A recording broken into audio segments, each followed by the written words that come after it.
Hello Grey Group, it's Miss McNamara here. Today we are going to do the jump in game where you have to jump in with the word when I pause. We are also going to have your third and final read and we will do some editing, being the teacher, checking for spellings and punctuation or grammatical errors.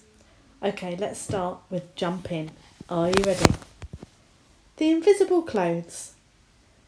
The Emperor of loved to show off his silk suits.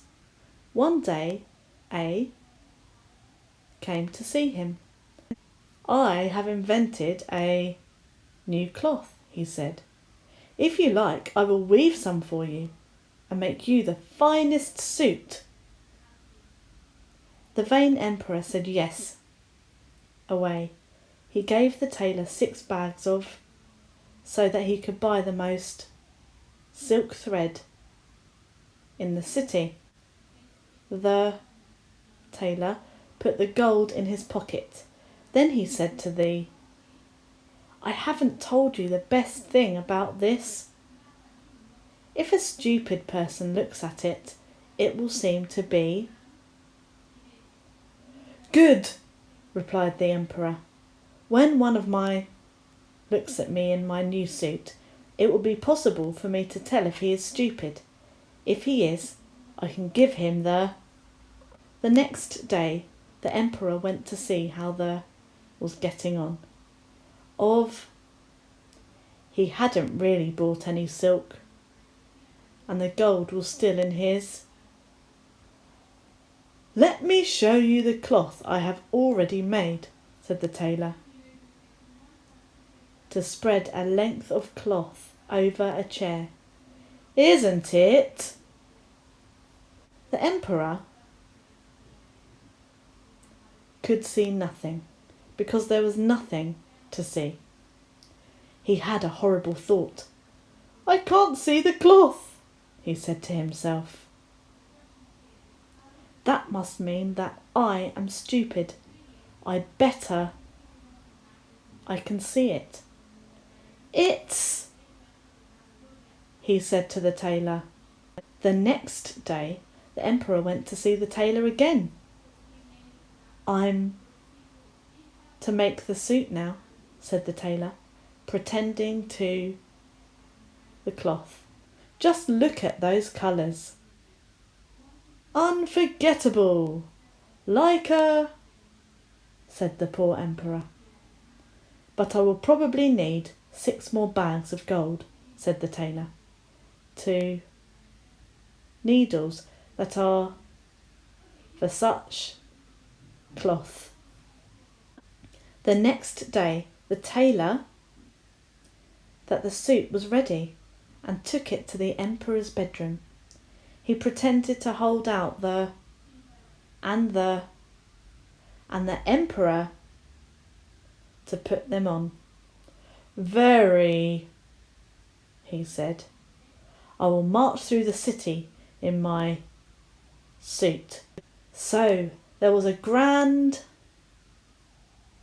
everyone, the Emperor's new clothes. Nobody wanted to say that they were. Then a small boy to his father, but the Emperor isn't wearing any clothes. His father, it more loudly. The Emperor isn't wearing any clothes. Soon the crowd had taken up the terrible The Emperor isn't wearing any clothes. The Emperor began to weep. But he had to finish his walk through the city, as bare as the day he was born. Well done, Grey Group. I hope you managed to jump in and say the right words. Won't be quite as good as we do it at school because I can pause and stop more easily when you are in front of me. But I hope you managed to do it. Well done. Now, I'd like you to have your third and final read. During this read, you should be your most fluent, your most expressive. Really enjoy reading the story. See if you can read it to an audience.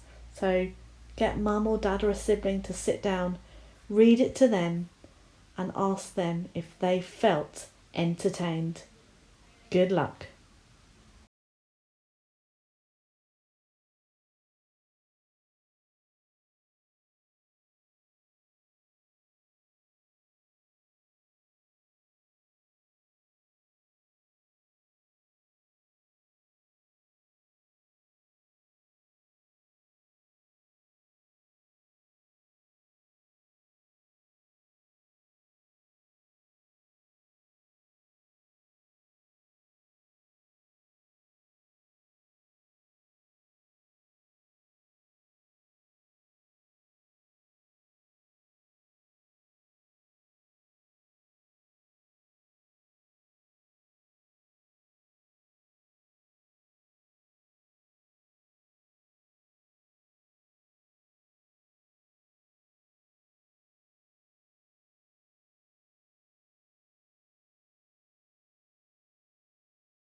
Well done, grade group. Congratulations for your final read of The Invisible Clothes. I hope it was your best read and that all your audience were entertained by you. Now we have two parts to this editing activity.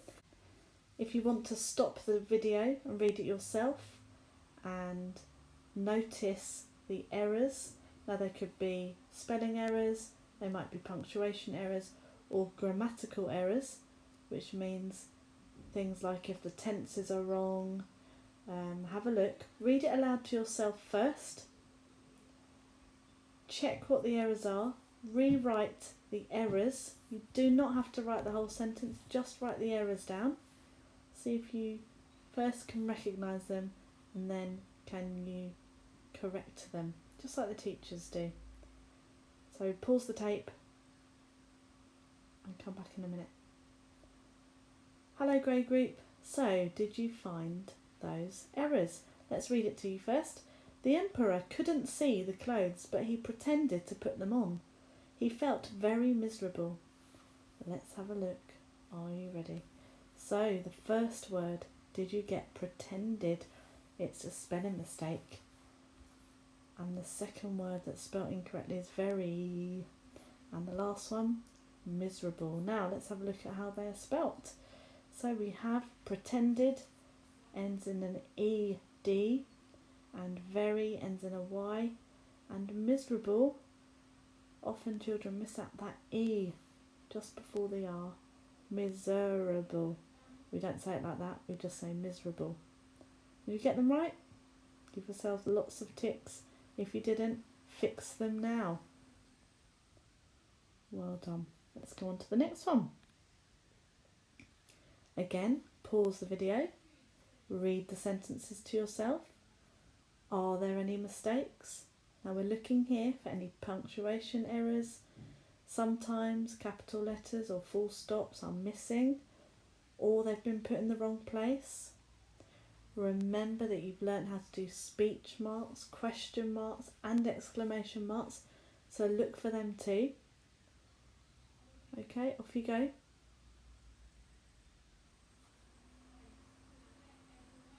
Well done, Gregory. Welcome back. Let's read the sentences.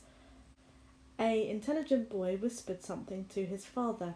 Then his father repeated it. The emperor isn't wearing any clothes. Okay, let's look at the first error. A. It's not an A. Did you get that? We say an intelligent boy. An. And the reason we use an and not a is because intelligent begins with a vowel, an I. The vowels are A, E, I, O and U. So any word that begins with an A, E, I, O or U, we say an. Okay, next error. Whoopsie, missing full stop. The full stops are not there. Oh dear. You can tell that when you read it, when you pause for a breath, normally that needs some sort of punctuation. Then his father repeated it. The emperor isn't wearing any clothes. Did you spot this one? At the end. What do we need here? Now I wonder if many of you put a full stop. That wouldn't look right, would it? Because we've already got an exclamation mark with feeling, that line and dot. Well, the line and the dot takes the place of the full stop or a question mark, so we don't need that to end the sentence. What is it that we need? I'll give you a clue. When I read the sentence, what happens to my voice? Then his father repeated it. The emperor isn't wearing any clothes. Because that part of the sentence is the character speaking, we use a 66, but there's no 99. The speech marks are missing. Let's see the corrected text. Here it is. Give yourself lots of ticks. If you miss anything out, fix it now. Well done, everybody. It's been a real pleasure reading this story to you. Have a fantastic weekend.